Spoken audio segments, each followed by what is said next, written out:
Presentation start చేస్తాం. 2014 నుంచి 23 వరకు, అంటే మేము 9.5 ఏళ్ళు ప్రభుత్వంలో ఉన్నాం. దాన్ని ఏ రకంగా ముందుకు తీసుకొని పోయినామో నేను చెప్పే ప్రయత్నం నేను చేస్తాను. మొత్తం మా 9.5 ఏళ్ల ప్రభుత్వంలో ఒక్క జూబ్లీహిల్స్ నియోజకవర్గమే ఇది నేను చెప్పేది, హైదరాబాద్ కాదు. ఒక్క జూబ్లీహిల్స్ నియోజకవర్గానికే 2,12,862 మందికి లాభం చేకూరుస్తూ మొత్తం బీఆర్ఎస్ ప్రభుత్వం కేసీఆర్ గారి నాయకత్వంలో స్వర్గీయ మాగంటి గోపీనాథ్ గారి చొరవతో, మా సహచర మంత్రివర్యుల చొరవతో ఖర్చు చేసింది మొత్తం 5,328 కోట్లు. లబ్ధిదారులు 2,12,862. ఇక్కడ మీకు వివరంగా నేను ఒక్కొక్క సెక్టర్ కూడా చెప్పే ప్రయత్నం చేస్తాను.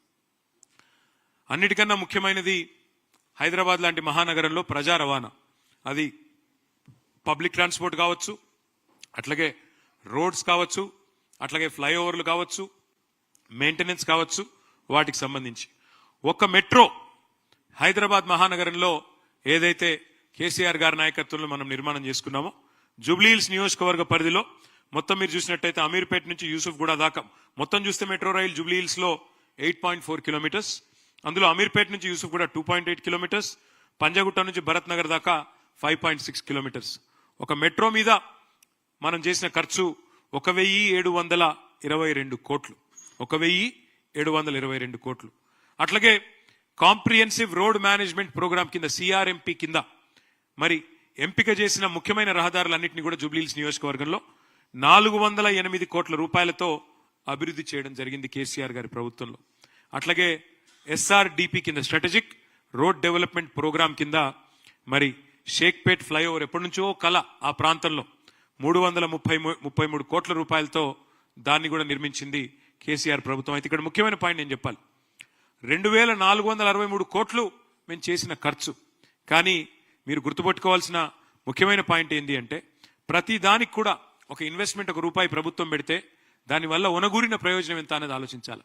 మెట్రో నిర్మాణం వల్ల సేవ్ అయిన డబ్బులు ఎంత, సేవ్ అయిన కాలుష్యం ఎంత, లేకపోతే ప్రైవేట్ వాహనాల్లో తిరిగితే ఎంత ఇబ్బంది అయ్యేది, ఎంత కాలుష్యం పెరిగేది, దాంతోపాటు ప్రజలకు ఆదా అయిన డబ్బులు ఎంత.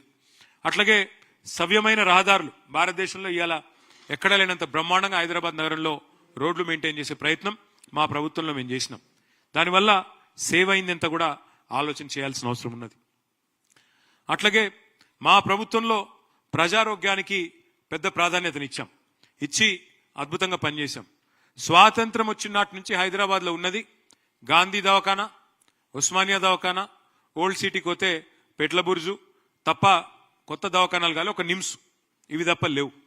కేసీఆర్ గారి నాయకత్వంలో అప్పుడు కరోనా మహమ్మారి వచ్చిన తర్వాత ఆ రోజు మా క్యాబినెట్లో నిర్ణయం తీసుకొని హైదరాబాద్లో 4 టిమ్స్ హాస్పిటల్స్కు శ్రీకారం చుట్టినాం. Telangana institute of medical sciences, అందులో ఇవాళ వెంగళరావు నగర్ డివిజన్లో ఉండే మరి ఎర్రగడ్డ ప్రాంతంలో జూబ్లీహిల్స్ నియోజకవర్గంలో 900 కోట్ల రూపాయలతో టిమ్స్ హాస్పిటల్ పెట్టినాం.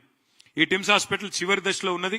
ఇది పూర్తయిన తర్వాత యూసుఫ్ గూడ, రేమత్ నగర్, ఎర్రగడ్డ, బోరబండ, అదేవిధంగా పక్కనే ఉండే సనత్ నగర్ నియోజకవర్గం, అవతల పక్కన ఉండే కుకట్పల్లి నియోజకవర్గం, 3 నియోజకవర్గాల ప్రజలకి, పక్కనే ఉండే కుత్బుల్లాపూర్ నియోజకవర్గానికి కూడా 4 నియోజకవర్గాల ప్రజలకి ఒక పెద్ద దిక్కుగా 1000 పడకలతో టిమ్స్ హాస్పిటల్ కట్టింది కేసీఆర్ ప్రభుత్వం కాదా?